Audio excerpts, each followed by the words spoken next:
it directly hits the middle class. It directly hits the aspirational class. They work hard. Sweat and toil of theirs is saved in small savings here and there. Or they buy a house, a dream house, and keep some fixed deposits.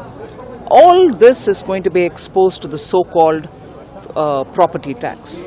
After all, Congress's reputation in terms of property tax goes back, and I remember earlier in 1968, there was a compulsory deposit scheme where people's deposits were all 18%, 20%, something was taken away. There was no justification given. At that time, they would say, oh, recently we had a war, India doesn't have money.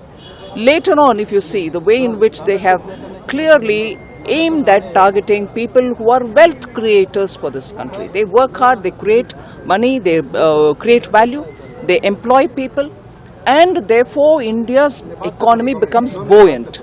If such wealth creators are going to be punished purely because they have some money kept behind, India's progress in the last 10 years would just go for a zero, and we'll probably be going back to that era when Congress imposed 90% tax. You'll probably not believe, in the current generation wouldn't even remember or know anything about it.